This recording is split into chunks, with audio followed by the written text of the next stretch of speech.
welcome to the Retro Hour podcast, episode number 112, your weekly dose of retro gaming and technology news with me, Dan Wood. And me, Ravi Abbott. Now, right at the start of this week's show, I do have to apologise. I've been somewhere rather unpleasant before I came in here today. He's just had a filling, so he might be going later on as the numbness wears off. I drove here straight from the dentist. So if I sound a bit slurry, I'm not drunk, I promise. Yeah. Have you ever had Novocaine before? Yeah, and it's just really like, you feel like you've been punched in the mouth once it wears off. Oh, well, I look forward to that in about half an hour then. So, Ravi's got the displeasure of watching drool dribble down my chin for the next hour or so. But hopefully that'll wear off soon. I don't sound too slurry on this week's show. That was a wise choice, wasn't it, going there before I came here? But we have got a really good show today. I'm not going to do the majority of the talking because today we're going to be talking about one of the most iconic computers of all time from Britain that is getting a reinvention for the 21st century. Today's show, we're going to talk about the ZX Spectrum Next. You know, the Spectrum, it reeks of the 80s for me. It's like Clive Sinclair, you know, that kind of small enterprise projects and all of that stuff. It was very about Britain and their kind of innovation. And the Spectrum shouldn't have been popular, should it? I'll probably get killed for saying that. Don't tell our guests that this week, Ravi. But, you know, it had all things against it. It was a small machine. It had a low memory. But people used it and they created absolutely amazing things on it, you know, and it continued for so long. And this is a continuation of that now. Well, the original Spectrum was affordable. That's why people bought it, I think. Yeah. Because, you know, that was one of the first during machines. A recession, wasn't it? Yeah, the early 80s, you know, miners' strike era and all that, wasn't it? So that was kind of one of the first machines that people could afford to own at home. And it spawned an absolute revolution. I mean, we often get messages of people saying they listen to our show to get this kind of unique British perspective, because I know there was kind of clones of the Spectrum around the world. Yeah, there was those strange Russian ones, wasn't there, and the Timex ones in America as well. But it didn't have the same kind of cultural influence that it did over here in the UK. I mean, in the 80s, it was a phenomenon over here. And I even remember into the 90s, I remember stuff like, you know, when Alan Sugar obviously bought out Sinclair. Yeah, first Spectrum I saw was in like late 90s at my mate's house. He was still rocking it and playing Escape to Colditch, you know. I remember, there was some like tape decks built in and like, you know, micro drives and all that kind of stuff. So it was, you know, such a big machine here. And this machine we're talking about today, the ZX Spectrum Next, is a continuation of the original hardware with some really cool new specs. And we've actually got a team of guys together who we had on stage at Play Expo in Blackpool last month. In typical Retro Hour style, we didn't record that panel, and I don't think anyone else did. But that's all right, because we managed to get them all together again to come on the show. And we've actually got a few more questions. It's going to be a bit longer than like the 40-minute one. Yeah, because this one's a bit more updated, because we're actually getting really close to release now. Yeah, I mean, Kickstarter backers have already got it, but it is kind of coming out for sale on the website this month. Now, we've got Jim Bagley, who I think he's kind of established himself as like Mr. Spectrum now, hasn't he? Yeah, you couldn't do a new development without Jim Bagley. He's the guy that did, you know, what was it, Dragon's Lair on the ZX Spectrum. He's put it on this, yeah. Yeah, amazing feats of programming. And obviously he's got a big history with the Spectrum. I mean, after Clive Sinclair, Jim Bagley's your next guy, isn't he? If you're talking about the Spectrum. And we've got Mike Dailly of their DMA design fame. He's legendary company. Absolutely, and he's got a long history with the Specky.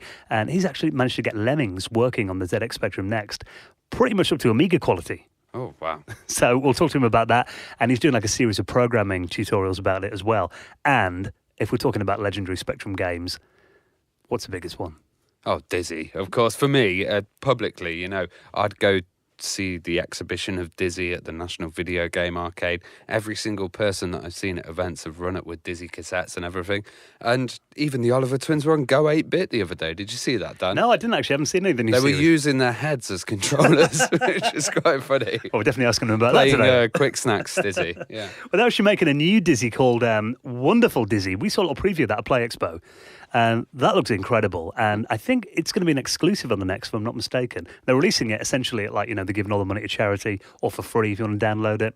So we're going to talk a bit about this new Spectrum, how it kind of relates to the past, what it's going to bring into the 21st century, why these guys that were in it originally are that excited and fueled up about it, and you know, exactly what it's going to bring to the Spectrum community, really. So if you've got any interest in the Spectrum, past, present or future, this is one not to miss. We're going to have our big ZX Spectrum Next panel on the Retro Hour podcast in around 15 minutes from now. Now, before we get into that, you've been chatting to quite a few of our listeners this week. Yeah, I have. I've started a service. It's called Discord, which is a... You didn't start Discord. No. I started a server on Discord, which is a kind of gaming chat service. Yeah. And Amigos Podcast actually has one for patrons. So I was like, oh, that's a good idea. But let's make it public for everybody. So we've got little sections on there. You know, you can do voice chat if you want to come on and play some games. We've also got like different introductions, related servers as well. But the coolest thing we're going to be doing is an IRC bridge. So at some point, I'm hoping next week, we're going to be able to connect with your old Amiga 4000 or any of your old machines and kind of be in this chat channel with us all. But for now, I mean, I looked at, we've used Discord a little bit. I think the first time we used it was that the interview we did a couple of weeks ago with the Bitmap Euro guys. Yeah. And it is kind of, I mean, you mentioned the voice chat and all that there as well, but you can just use it as like an IRC kind of web service. Really, and it's also kind of used like a forum as well, because you'd have different categories. Like we've got an introductions one and people are putting in all their lovely stories about how they started listening to the podcast and stuff. You can get it on your phone, on the web, everywhere. We've got a suggestions area. People have been talking about people they'd like to hear on the show. Yeah. We've got general discussion in there as well. I've seen modern gaming section. There's all sorts. Little DJ section. Yeah. You can pick tunes and kind of play retro music. We had a good Stock Aitken and Waterman mix on the other day. Bit of Sonia. Yeah. But it sounded a bit like, you know, Yahoo Chat used to be in some ways, then, I guess. Yeah. It's really mad, but it's kind of multifunctional, so you can do lots of these different things and decide how you want to use it. And it'd be great to have more people join us. Yeah. Well, considering we haven't really promoted it much, we've got about 50 in there already. Yeah. So if you want to join us, it's dead easy. I mean, there are, like Ravi said, there are desktop apps you can download. You can get it on your phone, or just use a web interface. You can go that way too. So if you go to theretrohour.com, we will have an invite there, and you just accept our invitation, which is permanently there, and you'll be on the server. More ways to distract us from doing our work all day. That's what we need.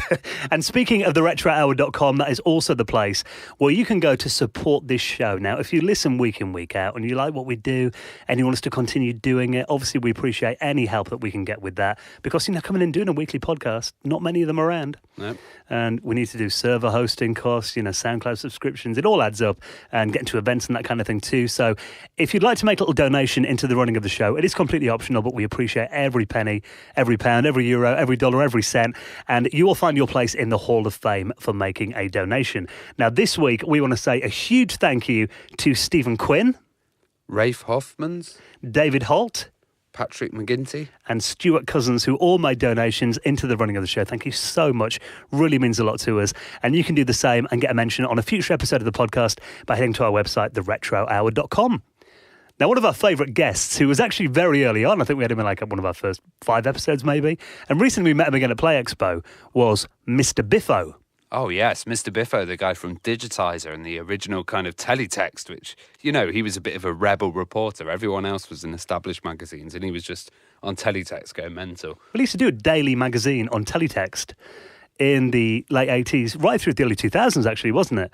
And it had a really kind of edgy sense of humour. It was very strange, and he's got a new series which has been going on at the moment, and he told us about it at Play, and I kind of said I haven't seen it, which is just awful. I've gone and sat down and watched it, and it's one of the funniest, weirdest things I've seen. It's like he's kind of made up this found footage, but he's got people like Violet Berlin in it, he's got Ian Lee, he's got like Danny Wallace in it.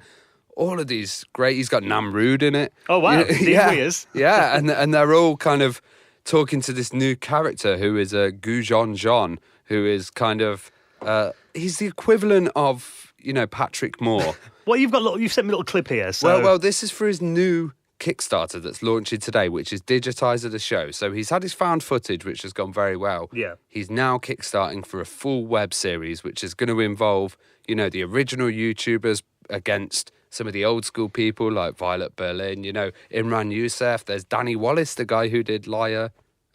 Yes Man, wasn't it? Yes Man, not Liar. Hollywood movie, yeah. Yeah. And it's just going to be fantastic. So, and it's a total send-up of all of the gaming shows. It's a total, you know, taking a mick out of everything, of course, in a Digitizer style. Yeah, it wouldn't be him with it if it didn't, would it? No. So this clip here, this is on our Games You Loved, one of our favourite websites, good friends of ours. And they've got a little page that we'll link in our show notes at theretrohour.com. You can watch kind of all the trailers together and get a link to the Kickstarter, which starts on March the 9th, so day the show comes out. So here's a little clip of Gujon John. So, are you tired of YouTubers screaming at you, rubbing their scalps with anime figurines? Do you yearn for the days of proper gaming TV shows that you actually cared about? Do you wish there was a retro gaming web series that you could refer to as the greatest thing you ever watched? A show from the fervored mind of a man calling himself Mr. Biffo, knowing that you played a part in getting it made.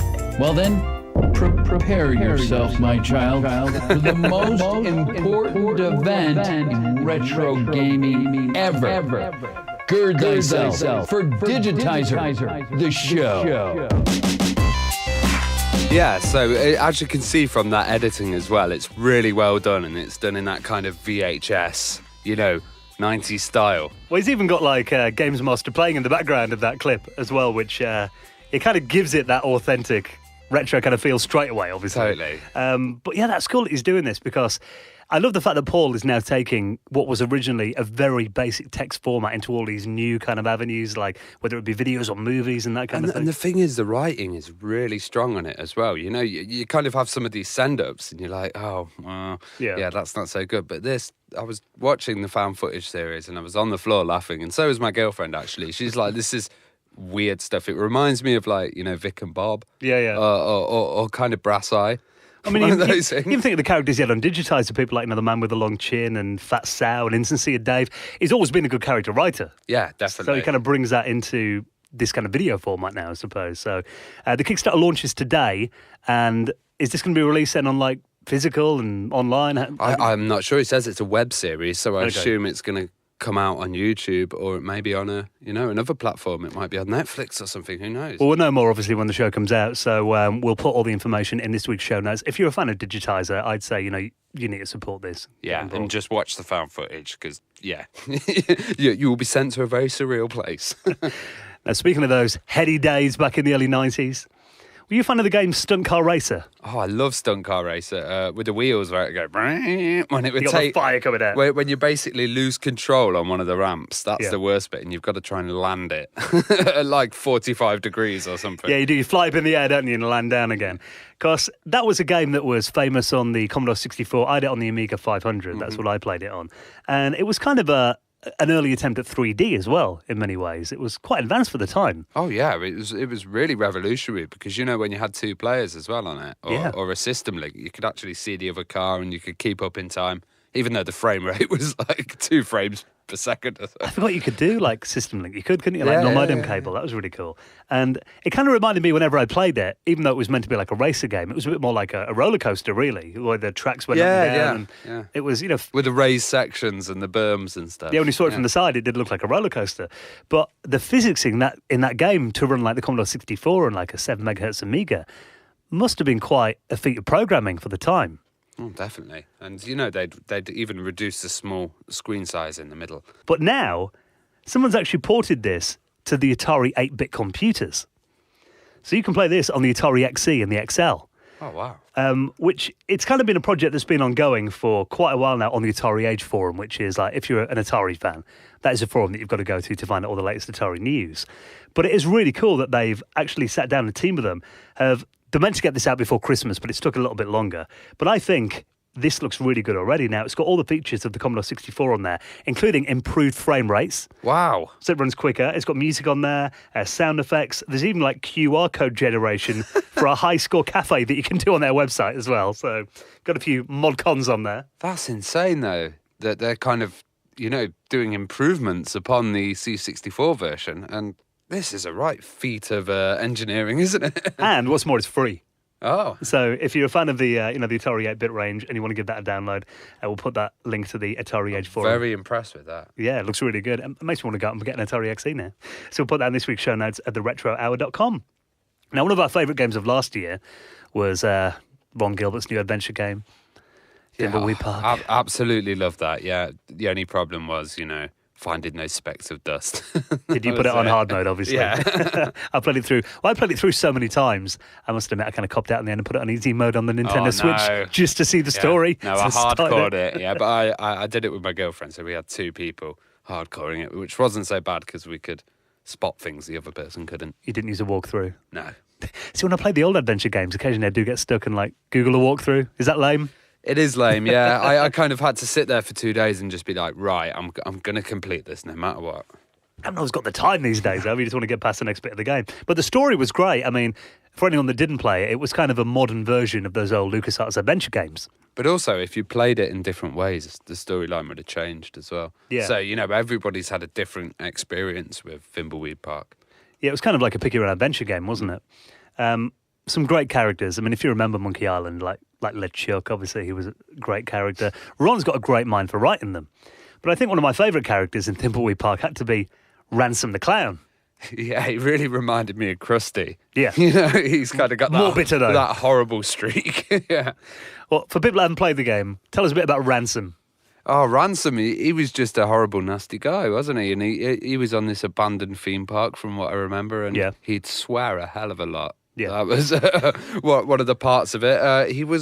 He changed the tone of the game to pretty hardcore, when it seemed like quite a nice one. When you were walking around before doing nice things, you get to Ransom. No, it's nasty. He's insulting all the audience and everything, isn't he? And little spoiler here. Block your ears if you haven't played the game. He does get a curse on him as well, doesn't he? So well-deserved as well. But like you said, I mean, he does swear all throughout the game. But being, a family-friendly game and coming out on platforms like the Nintendo Switch, all of his swearing was beeped out, as you'd expect from like a Ron Gilbert game. Mm-hmm.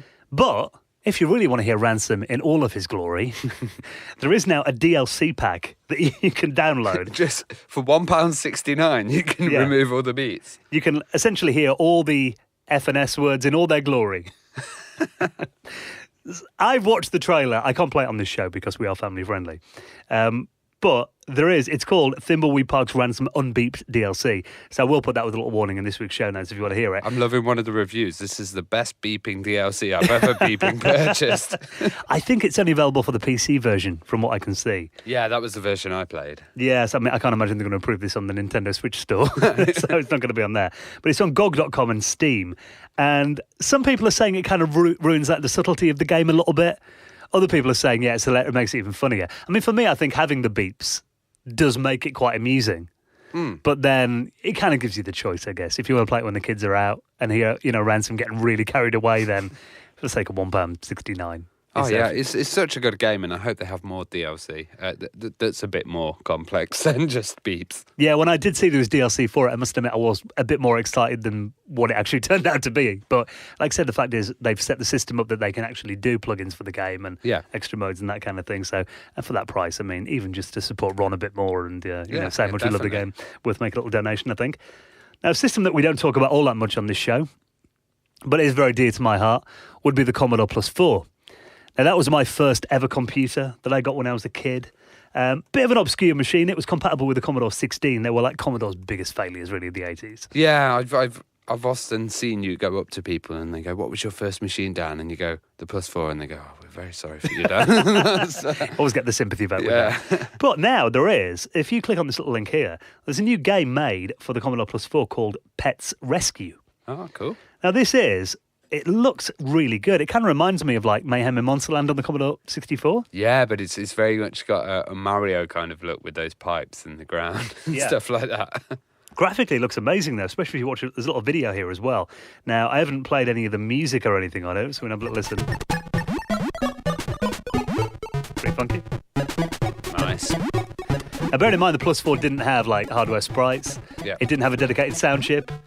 So looking at this, I mean, it is essentially, like you said, it's a Mario kind of rip-off. Mm-hmm. But the graphics have got that kind of bubbly, like Super Nintendo look almost. And I think this is just an amazing feat for the Commodore 16 and Plus 4, a machine that is generally sneered at a little bit from a lot of retro fans. And like you said, everyone you talk to about it always thinks, poor you for owning one. Well, it's by Cytronic, which are a really good company that kind of do modern games on old systems. So they're actually doing quite a few things for the Spectrum Next as well. Yeah, well, looking at the quality of games, I mean, you can tell these guys are pros. Oh, they've been doing it for years, I remember they were releasing C64 stuff back in the days as well. Well, I think the thing about it is, with these machines now, people have had like 30 years to figure out all the kind of nuances of the hardware and learn tricks and all that. So that's why we're seeing stuff like this now that probably wouldn't have been possible when they were new.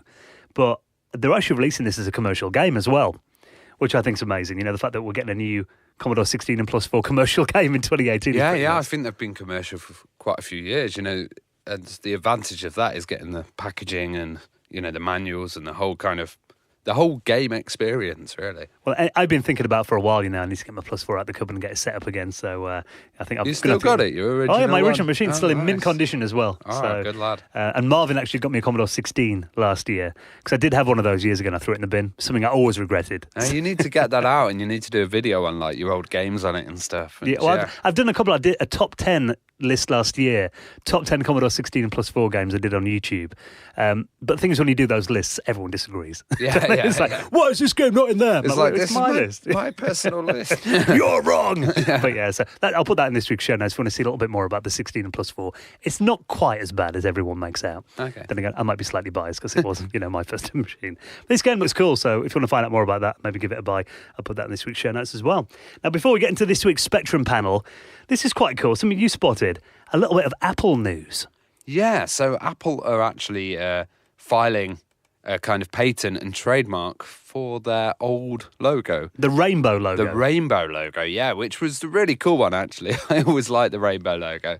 Now, that was a classic one, wasn't it? It had like the stripes on green, yellow, orange, red, violet and blue. Yeah, that was the one, proper from the 80s. And, this is... They want it embossed on the front of Apple Park Visitor Centre. They'll also be selling headgear, hats, and it looks like they're just trying to make a buck off the old kind of logo, but it's cool to see that they're looking at their roots a bit. Yeah, because Apple don't often do that. Apple are very much a forward-thinking company, and they very rarely reference the past, really, so it's quite good to see them kind of respecting their legacy a bit.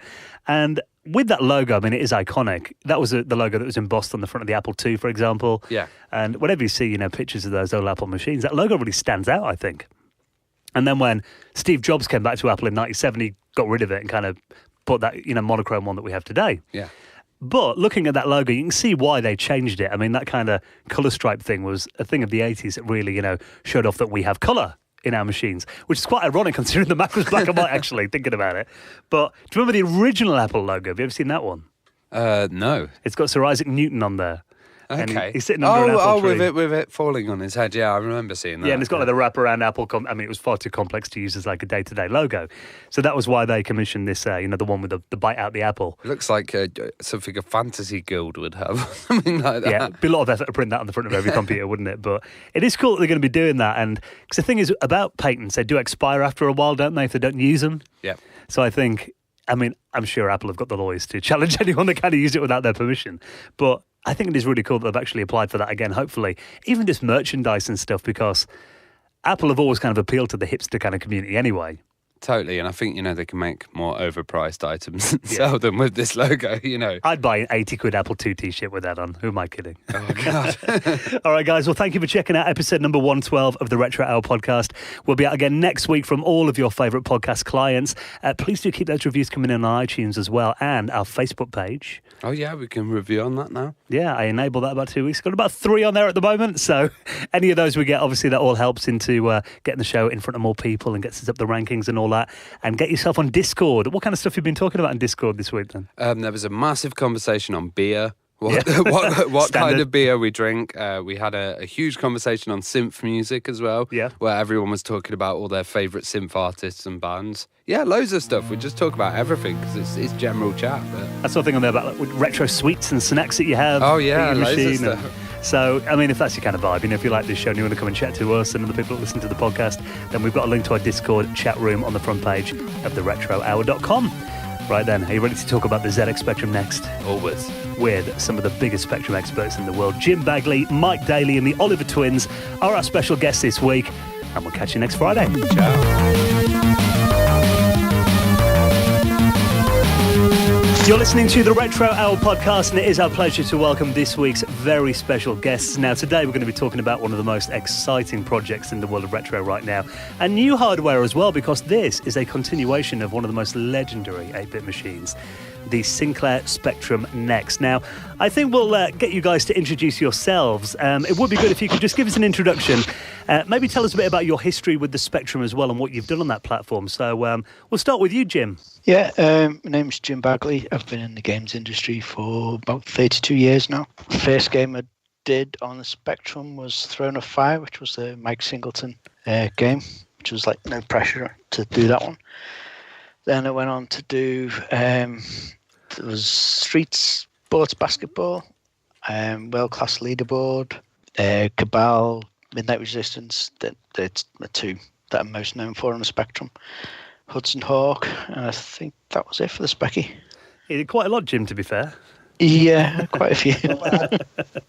And we have Mike Dailly on the line as well. So tell us a bit about your history with the Spectrum, Mike. Hi, I'm Mike Dailly. I haven't actually written any commercial stuff on the Spectrum, but I did grow up with them. I started out in the ZX81 and then I got a Spectrum. There was actually my mother's office one that they bought so I could write them a database that was written in Spectrum Basic, which was quite good fun. So I had the Spectrum for about a year or so, learned assembler and stuff and got into all the kind of games and things with it. I went on from then to the Commodore Plus 4, then the 64, and diverged a little bit from the normal Spectrum stuff. But it's always been a big draw for me. I love the old games. And we have Philip and Andrew Oliver on the line as well. Hello. Quick introduction. Yes, give us a quick intro and tell us a bit about your history with the Specky. Fine. Well, what I'll do is I'll do half and Andrew can do the other half. So it's Philip Oliver. We got into computers early, started on a Sinclair ZX81, then moved on to the Dragon 32, then the BBC Micro, then the Amstrad. And so by the time we got to the Spectrum, we actually were very late. And the way we got to Spectrum was that we had a #1 bestseller, Super Robin Hood with Codemasters on the Amstrad. And David Darling, we were complaining that it was taking a long time for them to convert to the Spectrum. David Darling sent us a Spectrum in the post, and this must have been October 86. So really, really late to the Spectrum market. And quite frankly, we thought we'd missed it. We knew how huge the Spectrum market was. And in the previous years, we were in awe of some of the games on the Spectrum and just thought, well, we can't compete with that. But the free Spectrum turned up with David Darling saying, could you please convert your own game next time if you're going to complain at the people that we get to convert it, being slow. So it took us about a week to do the first one, and that was Ghost Hunters, which was pretty successful. Had a few problems with it. Somebody, whilst we were working on that, had already been engaged to do Grand Prix Simulator, so we let them crack on with that. But then after that, we decided to convert every single one of our own games. The next ones up were Pro Ski Simulator and Dizzy, the first of the Dizzies. And at this point, I'll let Andrew take over and carry on the rest of the list. Yeah, so we made quite a lot of Dizzy games. I can't remember exactly how many. 2 flavors of Dizzy games. There was the adventure game, 6 or 7 games, like Treasure Island and Fantasy World and Mystery World and Dizzy, Prince of the Yoke. Anyway, and then there was some arcade games, fast food and quick snacks, Dizzy Down the Rapids, Bubble Dizzy, probably a couple of others in there. Panic Dizzy, there you go. I knew I'd forgotten one. But you know what? We'd go crazy. We'd go if we just were working on Dizzy games. But they were successful, and so we liked doing them. But we alternated them with other games. So we were writing various other games, generally for Codemasters, like the sort of BMX simulators and Race Against Time we did for charity, for the Bob Geldof charity. But in amongst all of that, we fitted in a couple of others for Activision. We were never actually employees of Codemasters. So we did Ghostbusters 2 and Incredible Shrinking Sphere. I'll probably leave it there because I think we've probably taken our slot on our intros. No worries. Well, you guys have all got, incredible histories with the Spectrum, but the reason we're talking today is because there is a new version of the Spectrum, the ZX Spectrum Next. Now, Jim, you've been involved since very early in this project. I mean, you're probably well placed to tell us what the concept is behind the Spectrum Next. Yeah, basically it's a FPGA clone of the Spectrum, but a next version of it with like a redesigned keyboard by the legendary Rick Dickinson, who did the original. So, and it looks amazing, as you probably know already. And I met Enrique, the main guy who'd funded it, like basically until we got to the Kickstarter when we needed the big cash for the mold. I met Enrique about a year ago. Played Blackpool. Basically, I was doing a talk about the games I'd done, and he was doing a talk after me. Obviously, he introduced the Spectrum Next, which was great. So, at the end of his talk, he said, "Are there any questions?" So I put my hand up and said, "Where can I get a dev kit?" The rest is history. I started adding. I was the only person who actually, out of the dev teams that had been given a board, I was the only person who thought, well, this is a next version of the Spectrum, and it's touted as the Spectrum Next. So I thought, well, what would be the next iteration? I thought, well, a lot of the games had, a lot of the machines that were coming out after, like the Amiga and Master Systems, Mega Drives, SNESs, NESs and stuff, they all had sprites. So I thought, well, if we add sprites to it, it'd make it easier for beginners to get things moving around on the screen and being able to program, make a game themselves. Basically, because a lot of the times when people come up to me at the shows and they say, I want to make a game for the Spectrum, how do you get something moving around on the screen? It's like, well, it's not that easy for a beginner. No, you've got to know a bit of machine code, because BASIC isn't really fast enough. Move things around in pixels, it gets really intricate. So I thought, well, if we add hardware sprites and hardware scrolling, then it would be easier for more people to get into it. Well, when the Kickstarter did go live, it absolutely smashed its goals. I mean, were you expecting such a big response? No, we were quite shocked, really, because of the timing of it. It was around the time of people were burnt by another Kickstarter. So we thought to get the 250k that was set as the target, we had like a little chat about whether we'd actually get it or not, and we all said that there's no way we're going to get it. If the only chance that we'll get it is if it's the last stretch, where it's the last couple of days, where it has another push. And within 33 hours, it had smashed through the 250k, and it just didn't stop. It was great. It was the whole thing was like mental, because my phone was non-stop vibrating and buzzing, and the notifications were interrupting notifications. It was just constantly buzzing with all the updates. It was great. Well, Mike, how did you get involved with the Next? I just saw it on the Kickstarter. Somebody had pointed me to the page, and then when I was reading through it and saw all the new toys, they had hardware sprites and they had videos of games running twice the speed. It was just really interesting. Anything that's kind of that era, I've got a big draw towards. And like I said, I did used to have a Spectrum. I never got to really use it properly. So with an old machine with new toys, that's always going to pull me in. So it was really just sign up with the Kickstarter, and then just sit and drool over all the stuff that was coming out with it. Well, the Olivers, what appeals to you about the machine? Well, what happened, I mean, it was kind of coincidental, really. Last Easter, day before Easter, I had a Facebook message from some Russians, basically saying, it was Dmitry, and he was saying, tomorrow morning I'm launching a new Dizzy game, new Crystal Kingdom Dizzy version. And I just thought, yeah, fine. So I said, okay, good luck. Right, great. There's quite a lot of people who write Dizzy fan games. But Easter morning, I noticed quite a lot of buzz about it. And actually, it was incredibly good. So on the sort of when we were back at work, and I work with Andrew still, even after all these years, we were just chatting about it and how amazing it was, what power they'd got out of the Spectrum, and what a good job they'd done of it. And we were sort of saying that, God, we could almost do a design a game for them, and they could program it, and that would be quite cool. But then a few days later, Andrew was with Henrik, and I'll let you carry on, Andrew. This Kickstarter had just launched, was looking incredibly good and lots of activity, and people talking about sort of, obviously it emulates all the old games, so people will be able to play all your old games, but they're adding these features so people will be writing new games. And the joke being, well, you could write a new Dizzy game.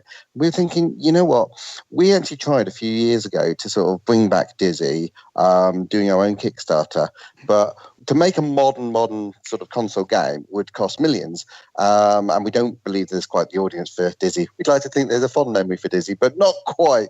And we were going to tackle it in a sort of stylized 2.5D, but it was still going to cost a fair bit, and we didn't manage to get our Kickstarter. But we were always saying, well, Dizzy's about the story, and people remember it in these retro ways. And actually, we could make a Dizzy game like the old Dizzy games, but with a full new story. But how would you bring that out? Because we were talking then about like, would you bring it out on a PS Vita or an iPhone and stuff like that? But then this opportunity along with the Spectrum, and we were saying, well, actually, maybe that's the best place for it. If we wanted to do another Dizzy game, and we kind of would like to, we'll scope it and then keep it to the size of running on a Spectrum. And with these new guys that Philip had got in contact with, what they had done is, from looking at the game, they'd recreated a better version of it. So they were entirely capable of doing the graphics and the coding and the editor, the map editor and things, which is actually what we were sort of slightly worried about, like getting all that stuff back together. We said we can easily design a game, but it's like recoding it, ooh, that's a bit hard. So that's when we just started talking and sort of joining all the dots. Well, Mike, I was wondering, how does it improve on the original specs, and what are those kind of specs that make you completely drool and just think, oh my God, this is amazing? Well, I mean, I used to like the original machine because it was just a CPU and a screen. So there was always just trying to make it go as fast as possible. That was the old ways. You still had this with the new machine. The double speed was really nice. But then once you start getting hardware sprites, it starts to get more interesting because you can start to do lots of tricks. Coming from the 64, it was all about hardware and sprites and character maps and stuff. You kind of learn a lot of tricks to do different things. And it takes away the bulk of the problem that you had on the Spectrum, which was just trying to draw moving objects, which means that you can spend more time on scrolling, more time on a little bit of processing and effects and things. So even with the sprites, because this was before all the other toys got added, it was suddenly that much more interesting to just, you could just push it that much more further. It got rid of all the kind of color clash that you would get with games as characters walked about. I've always liked the really bright colors that you've had and the high res. I've never thought the blocky, two color thing was particularly bad. It was just as sprites moved across. Coming from the 64, it was kind of, it'd be a bit nicer if. And then all of a sudden that you've got that.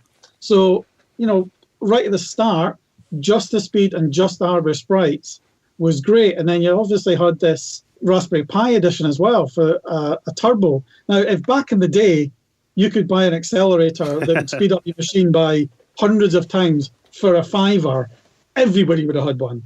So I've always thought that even though people are buying it without, if somebody starts making use of it, it's a $5. It's not going to cost. They'll just buy one because it's such an easy kind of thing to add. So it was just so many toys coming with it, and still programming in, an older language, Z80 with Z80. It's such good fun. I mean, is there a bit of a divide with like the purists? Because I know some people love like the colour clashing on the Spectrum. They think it'd be like, scandalous to take it out. I mean, I obviously played the games early on, and I still quite like them. But having touched so many machines, I'm not really, interested in preserving the Spectrum like as it was. If you want a Spectrum, there's millions out there. Go and buy one. There's no worries that you can't get it anymore. There's lots of kind of clones of them now as well that can hook up to HDMI. So I was really interested in something, a Spectrum and a little bit, which is what this started out as. I don't see the real problem of enhancing things. Even all the newer ones that people have been using, like the ZX Uno and stuff, they've added to it, and some people have done demos and stuff. And even back in the 90s, you got add-ons to do all the DMA things and do more effects and sound. So all these machines have always had little add-ons to it. So I've never seen the real problem of just giving it some more, particularly now with the kind of newer power that we've got in machines. Well, Jim, how compatible is it with old Spectrum hardware? Like, can you use tape cassettes, for example? Yeah, it's still got the jack. It's a stereo jack, and then you have a splitter and to plug it into the mic and the headphones on this cassette player. So yeah, it should be compatible with everything. Finding a cassette player that still works might be an issue. Yeah. Someone posted on the Facebook group that they are still for sale as well. So. Oh, really? What about like the add-ons? Like, I remember they had the Spectrum, which was a little drum machine and stuff. The printer. Yeah, the Spectrum's built in. We've added that. I think Victor said everything that we tested it with works. So I'd like to say 100%, but you never know. There might be something there. But basically, most things, if not all, of the interfaces that you could plug into it should still work. Well, I know one of the challenges with making like new classic hardware is often the branding. I mean, were there any issues getting the Spectrum branding, and who actually owns that today? It's owned by B-Sky B, I think. Oh, that's where I believe that's true, yeah. I believe, yeah. And so Enrique just went to them and said, "Don't you mind if can we use the branding?" And he said, "As long as you donate so much money to charity." So that was done. To a charity. So a charity has benefited somewhere. Yeah. Which is good. Has Clive Sinclair seen the project, and do you know what he thinks about it? I don't know. I'm not sure. It'd be nice to get some feedback from him. Well, Philip and Andrew, I mean, from your perspective, why do you think there was a need for new hardware instead of like emulation, for example? There's a hell of a nostalgia for that era, and emulating just doesn't recapture the nostalgic angle. It's just, I've got a very powerful PC and look, I can kind of run an old game, but it's not the same. I mean, physically, it's not the same as the old ones. And although this is a new case and everything, it embodies the spirit of the original Spectrum hardware. People want to sort of know that they've got the machine, and if they wanted, they could sort of load their old cassettes and play it the way they used to play it. Unfortunately, they now have some big new flat screen HDMI TV that the old Spectrum probably wouldn't actually work. But as Philip says, the idea of just booting up an emulator on a PC, it doesn't feel the same. I mean, I've done it many a time in many of these things, and I don't know, like trying to play, I don't know, supposing, I shouldn't say this, but it's like Nintendo 64.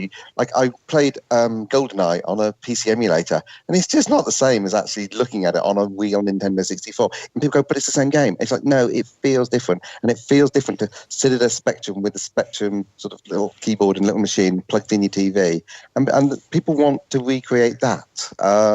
And that's what it does, and it does it really well. So it recreates and plays all the old games. And there's a sort of excitement and a hobby attitude of like there'll be new games coming out, and it should be fairly easy to actually have a go at making your own. You can't do that on modern consoles, and you can't just suddenly make a PlayStation 4 game. It's just not going to ever happen. And even trying to make something like a little iPhone game, it's different. It's an entirely different thing. There was a great hobby market around things like the Spectrum because they were actually quite easy to write a little bit of code. I was in a museum last week, and I was a little bit bored, and I just like line 10, print hello world, line 20, go to 10. Oh, look. And then within a few minutes, I was like random line generator, like flashing lines around the screen and going, I remember all this. It was just like, but I was creating stuff within a few minutes. You can't do that with anything else. It's amazing how that simple command is kind of in mainstream culture as well. A lot of people kind of talk about how they go on a Spectrum, still do that and reprint their name 1,000 times. It's like built into the psyche. Yeah, it's just so very simple. Approachable. You actually are programming, and it's doing it, and you realise that those games on the Spectrum and stuff, the people who actually wrote the games like ourselves pretty much had the same tools at their fingertips.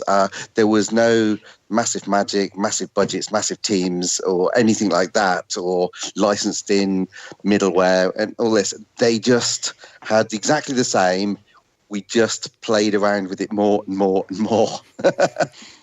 Well, Jim, who would you say the next is aimed at then? Is it like long-time fans, or is there a new audience interested in it too? It's a bit of both, really, because there's a lot of like younger people that are quite interested as well. A lot of the original fans are going to be showing their kids it, and hopefully they'll pick things up and either play games or hopefully make games. So it's aimed at anyone who wants to use it, I suppose. I have to say, with the next generation, I genuinely and truly believe that it will encourage some young hobbyists to get into it, and I really hope that they then take a similar path to all of us on the call and actually end up learning how to code and code really well, and then get great careers in the games industry. It is a good route in, and it's it would be lovely that if we can recreate that, which I think that is sort of an ambition of this project as well. Well, I think Mike made a good point before about the fact that you turned the Spectrum on and you would dump straight into BASIC, weren't you? And you had to learn how to code really to use a machine, didn't you? Yeah, I mean, it was all the machines of that era were just kind of started up and were kind of ready to use. And you got the manual out and you had to figure your way around using commands, and that kind of got rid of the fear of the different things you had to type in. Whereas these days, if you can't click on it, then you're not quite sure what to do. So it's always a good thing to be forced to use the keyboard even a little bit. And I think as soon as you've done that, then putting in this 10 print 20 go to 10 thing isn't a big leap from that. And then once you've got that, you've done your first program and you think, hey, this is quite easy, and off you go, kind of thing.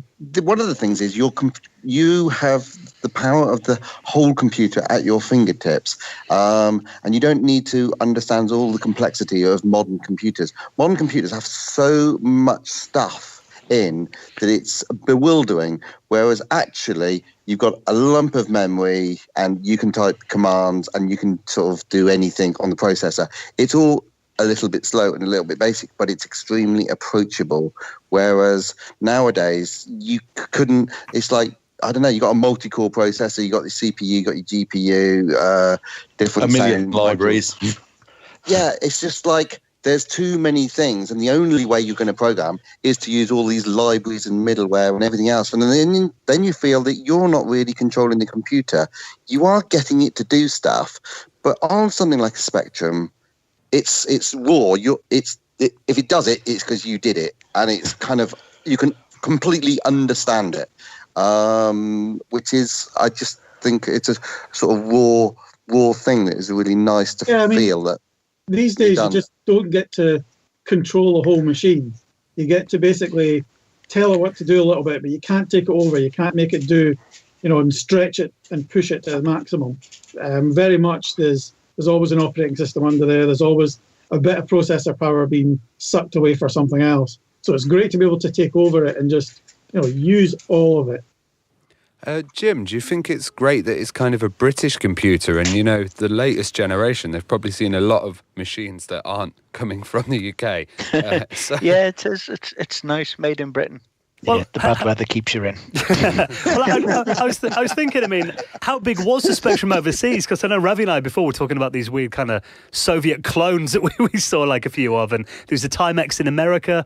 What was it? Did the Spectrum have much of a following outside of the UK? In Russia, the Spectrum clones were massive. I believe there were 22 clones altogether. Right. And somebody from the IT Museum in Ukraine got in touch with me and Andrew a couple of years ago, because you can on Facebook and stuff. And they were actually saying how massive the Spectrum was in Russia, and how they all loved Dizzy, which was very nice to hear. But they did come years later. It was very easy to duplicate all the cassettes themselves. We never saw any royalties, but that's fine. I don't care. They got all their clone machines, and then they were able to just kind of copy tapes, and that's what they did. And so there was a huge following of the Spectrum from Russia, and places like Poland. They love their video games, and again, they all started with the Spectrum as well. Or clones. Yeah, Spectrum clones. That's right. I was going to say, these things all came later. So the sort of mid-'80s, it was very much a UK machine. And it went a little bit across Europe. I know it was quite popular in Spain and Italy. Yeah. I know that it was very popular there. But it didn't take off that strong. You got to remember, it's like you kind of got to understand English to sort of understand the manual and type in BASIC. So that does hold you back if English isn't your first language. But then a few years in, and people were starting to sort of create manuals and stuff in the other foreign languages, which suddenly got other people sort of at least using them. But they were always slightly difficult because fundamentally very much like English. Well, the first time we saw the Next, I think it was, you showed us it, Jim, I think at Play Expo either Manchester or Blackpool a couple of years ago now. Yeah. And you hooked up this amazing demo where you're running like a movie from an SD card. What are like the most impressive things? Manchester, wasn't it? Yeah, I think it was, yeah. What are the most impressive things either you've made the Next do or that you've seen other people do, Jim? Well, Mike's done Lemmings. You can't get more impressive than that. that's an amazing feat in itself. The games that some people have been doing has been great. They look fantastic, and yet for me, I know some people, the extremists are like, but it's not a specky. But for me, I think because the aspect ratio is still 256 by 192, but the resolution is still 256 by 192, it keeps the spirit of the Spectrum in it, and because it's programmed, well, the games have been programmed by like programmers from back in the day as well. It sort of keeps the feel of how the games flowed back in the day. So you get that playability in there as well, which is what the Spectrum was most known for as well. Well, I know, Philip, you've got to leave to head off to an event in the moment, so we'll quickly talk about this before you have to go, because talking about big new titles for the Spectrum next, Dizzy recently celebrated his 30th birthday, and you're actually making a new Dizzy game for the Spectrum next. I know we did get a look at a Play Expo in Blackpool. Tell us about Wonderful Dizzy. So, as that a nice happy coincidence happened of the guys Dmitry and Eugenie in Russia with their Crystal Kingdom Dizzy, and then the opportunity of the Spectrum Next, we said, well, this is the time to sort of make a new Dizzy game if we're going to. But it was then, well, okay, if we are going to, we've got to design it. But where do you start? What's the design? So we were just having a chat during the day, just at work, saying, well, the theme that we really loved was kind of looking back at classic old fairy tales and sort of saying, oh, can we kind of use any ideas and do a mashup of all of those? And it was almost by coincidence. I went home that night and I just couldn't sleep. And I was just kind of going through in my head, well, what classic stories are there that are out there that would kind of fit really well? And they were just going through my head. And suddenly I hit on Wizard of Oz, and it just suddenly all dropped into place, that you have all of those interesting characters, and obviously in Wizard of Oz it's Dorothy going out there to solve all their problems and then try and get home, and in our case it would be Dizzy solving all the same problems and trying to get home.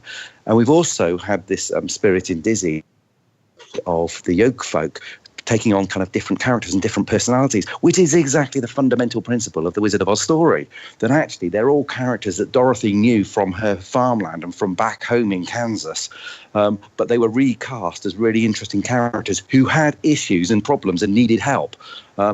It's just like it's Dizzy. It's like, oh my God, it's Dizzy. It's so easy to go and cast sort of the characters sort of as Dozy as a scarecrow, Denzel as the Tin Man, and the lion, and then you've got the witches, and we've got Daisy and Dora as the witches, and then we had Zax. Now, obviously, you've got the Wicked Witch of the East who gets squashed in the first scene of the book and the film. So we don't have to worry about who she was, because, of course, we don't have a character for her, but that's all right. She died in the first scene, so that's cool. But we needed a Witch of the West, but we've always had a wizard. So we just said, well, it's fine, we'll have a Witch of the West, and it will look a little bit like Zax, sort of recast. And then you can kind of also play on lots of jokes, because one of the things that we're trying to do with this game is kind of capture the nostalgia of the 80s and the technology. So there's actually quite a few jokes in there about the 80s and about the technology and about the Spectrum and stuff. I don't want to ruin it all and give away some of the gags, but looking back on it, you can make in jokes and laugh about some of the stuff we had back in the 80s. It's a wonderful creative experience to be able to sort of go back and sort of do a new Dizzy design after so long. And Philip's been designing a lot of the maps and the puzzles exactly the way we used to do it. He's sort of like hand drawing it all and stuff. The only difference is that sort of when he gives it to me, I'm sort of like scanning them, putting them in a computer and using Excel and Google Docs as a sort of combined document to sort of fill in all the gaps and make sure that all the story and things flow. But I mean, people like familiarity, but then they don't like what they've sort of had before. And we found this idea.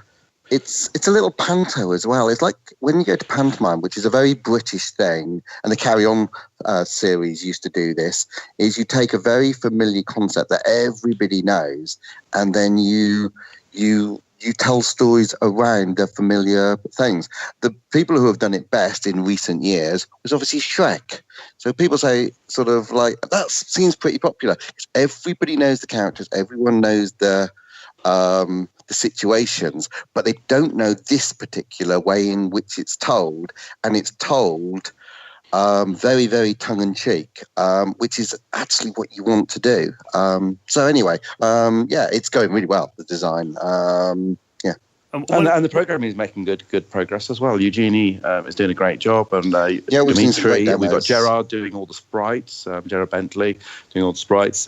It's all coming together really well. When's the game going to be out then? I don't like to. We don't like to put time pressure on people.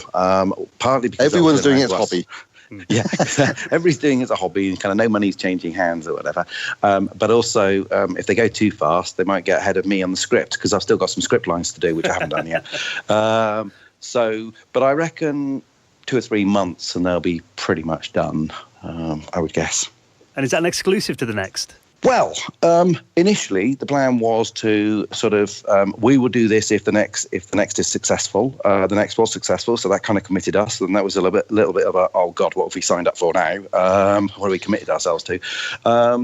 We are going to make sure that there are lots of next features in there, but also there is a sort of a part of us that wants to see what could we have got out of the original Spectrum. So there's going to be a mode that works. So it's going to be a mode in there which is classic Spectrum mode, and then there's going to be enhanced next versions. As for exclusive, it'll be interesting to see, because you see, the thing is, everybody's always asked us, would you sort of design a new Dizzy game, would you bring it back? And recently people said, well, would you do a Switch version? Would you do this version? So I don't want to ever say that we won't. At this point in time, no plans, but I don't want to say never, because actually I have to say, how cool would it be to have wonderful Dizzy on the Switch or something with the amazing graphics that that's capable of? Okay. So I don't want to say never. At this point in time, there are no plans. Well, Philip, I know you have to get off to this event. Thank you so much for joining us. Yes, I do. And we can't wait to see wonderful Dizzy. You're to hang around for a bit, Andrew? I guess I can for a little while. Excellent. Yes. We've got a few more minutes. Well, thank you very much, Philip. See you later. Bye-bye. Well, we did mention in there as well about your Lemmings demo, Mike. So tell us a bit about this. You managed to get how many Lemmings on screen?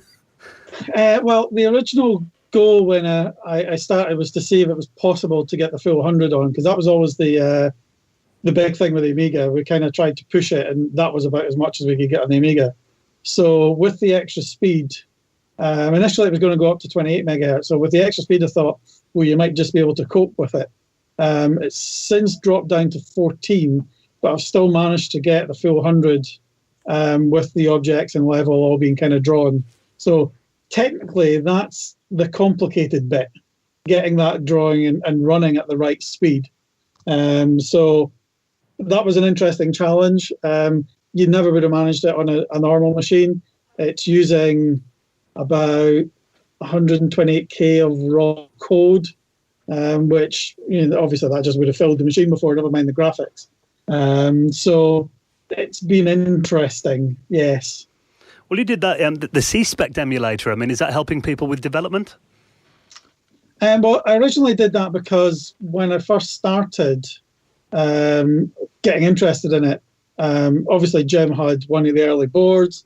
There was a couple of folk that were kind of posting things, and Victor, who was writing all the hardware parts, was kind of posting updates, and I was getting awful jealous of all these guys being able to write. I think Jim was doing his Baggers on Ladders game, and I was wanting to have a play as well. So I already had a Spectrum emulator that I wrote in the late 90s that I actually ported to Dreamcast and PS2 and stuff. So because there wasn't that much hardware extra on the Next at that point, I thought I could put some sprites in it, I could have a little play. I was very much focused on making a dev tool rather than a full-blown emulator. So basically just like a 40K machine with the extra hardware in it so I could play. And then when I started to do bits with it, Jim was at the point where you were having to carry your machine back and forward to work for a long time. Yeah. So he's going, can I get that? That would save me a little bit. Can I just add it that C-Spect has been a lifesaver. It has been so helpful throughout development. Still use it now. Quite a few people use it. Like I say, it's just sped things up so much and saves me carrying the Next around. So that was basically to do that, is to try and get fast dev turnaround. So it's grown over time as the hardware's come in. As Victor's been adding stuff, then I've been putting it into C-Spec to be able to test it. So he has demos to then test on the hardware as well. So I think the layer 2 and the low res stuff, we did some demos using C-Spec, gave him some snapshots over that he could then run and make sure the actual hardware worked. So it's been quite nice for that as well. How important was Jonathan Caldwell's arcade game designer? Has that kind of helped speed up development as well? Yeah, there's a lot of people using AGD for the Spectrum, mostly the original Spectrum, and hopefully when he's converted it for the next, and when the next is out, people will take that on, and there's a shed load of demos that the guys on the AGD forums have been making. So as soon as you get it, you'll be able to have lots of stuff to test out and play and learn, and hopefully make a load of games. One thing I wondered is, can any of the classic Spectrum software see any improvements by using next hardware? If you've still got the source and you can change them, then yeah. But otherwise, you'd have to hack into them and change things to change routines to make it draw sprites with the hardware or whatever. So yeah, I mean, you could, like say, just get the assembly, the snapshot, poke into it wherever there's a call to draw a sprite, change that to use a hardware sprite if you want. But that's a fairly large undertaking. It sounds quite easy, but it is, isn't it? That'd be quite complicated. It's not as easy as just doing it. Yeah. Well, Andrew, how do you find kind of developing for the next compared to the original machine? What's the easier process, is it? I mean, we're just designing the game on paper and working with these other guys, and they're using emulators at this point. I think hardware is just being sent to them. So we're not doing it ourselves. But the problem is that our tools that we were using to write all those original Dizzy games on the Spectrum were all via the Amstrad. We had a CPC 6128, the disk drive one, with a Maxam ROM chip in the back for the compiler, and then we'd strung that to the back of a Spectrum with a piece of electronics that a friend made, which was sort of breadboard with solder wires and all sorts of stuff. We do have all the stuff, but to try to sort of get that development environment up and running again would just be really hard. So it's not something that we could recreate what we used to have easily, and we're not actually coding it this time round. So, can't really answer that. You haven't got to use the serial cable in your Amstrad anymore, though? No, we do have all this stuff. I mean, we're like Dizzy. We collect everything. It's currently in a museum, actually. All of our stuff is in Trowbridge Museum, which is actually where we grew up. It's near Bath, and they said, could they do a little exhibition of all of our games and stuff? And it's like, and Philip said, yeah. Well, actually, it was Philip's wife said, yeah, you can empty the flipping loft. Because it was at the National Video Game Arcade in Nottingham, quite a lot of stuff, but actually more stuff is at this other museum. And we're going to end up with this sort of travelling games museum. It's got like all the old computers, and it's quite fun. As that's the museum I was at when I was just like idle with an Amstrad and Spectrum, just typing things. It's fun what you do. Well, here's a question it would be quite nice to get all of your answers to. We'll start with you, Mike, actually. What would you like to see people doing on the Spectrum next? I think more of the kind of classic looking games, but using the sprites to kind of help accentuate them a little bit. So still your kind of platformers and shooters, because it's still the kind of old school gameplay. But then at the moment, most folk are concentrating on doing 256 colour stuff and whatnot. I mean, even I'm doing that.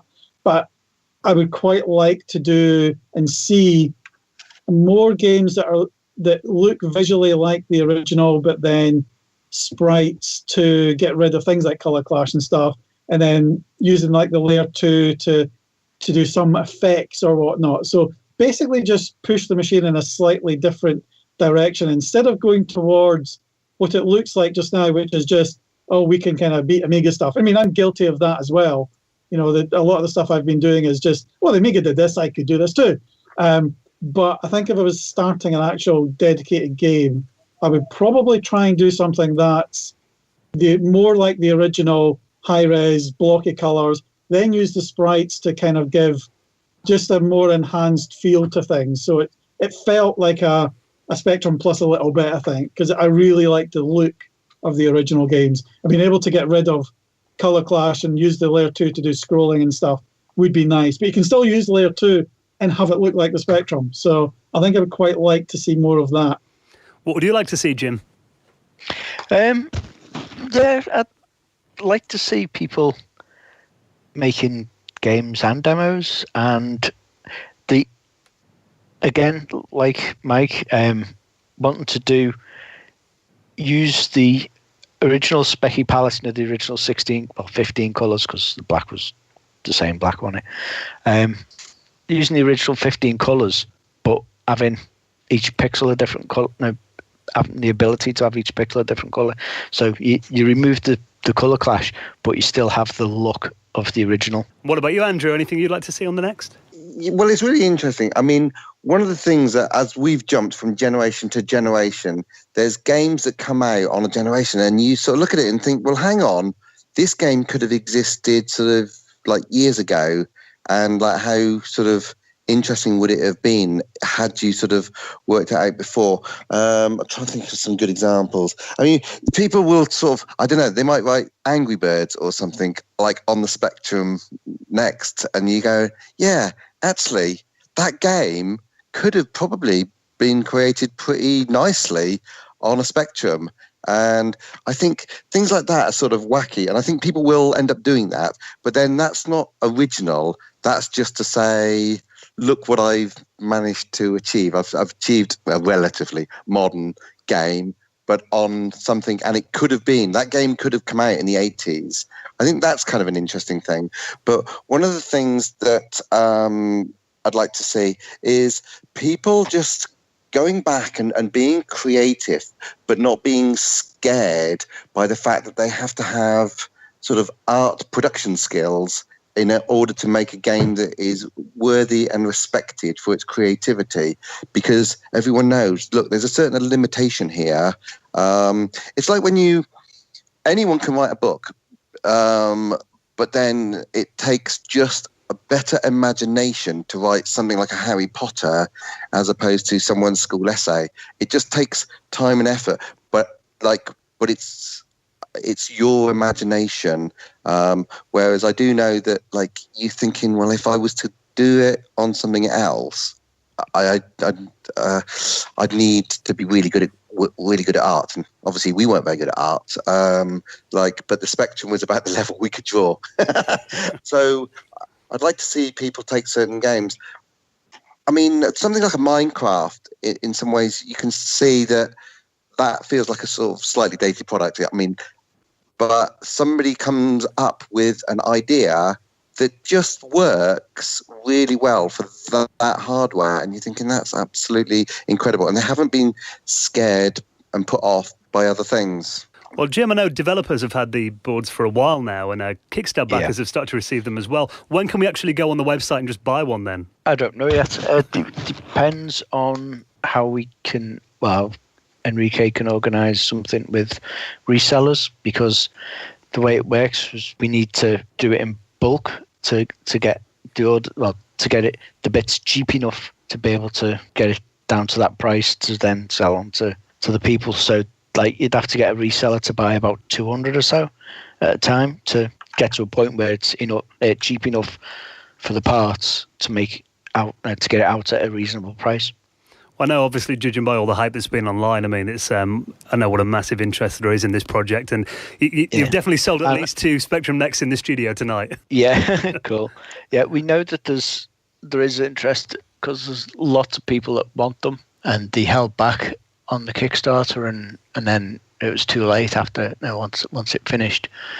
There's a few resellers that are interested. It's just whether we can organise, whether Enrique can organise how to do it that makes it good for the purchaser. Well, I think having too much demand is not a bad thing at all, is it? Yeah, that's true. Well, the thing is, the more we sell, the more people have them, which means the developers who are making games for it will, if they want to get paid for it, they'll be able to get paid for it and then continue making games for it, because there'll be more units out there for them to sell. So it would be nice if we could restart the industry again. What I'd like to see is some sort of like school clubs and hobby clubs, sort of based around this, and even like game jams. Like it would be that'd be a really nice thing to sort of be able to do, a sort of Spectrum Next game jam. People would be happy to sort of travel to that and spend a weekend all working together and getting something out, and it will feel like a proper full game that they've done.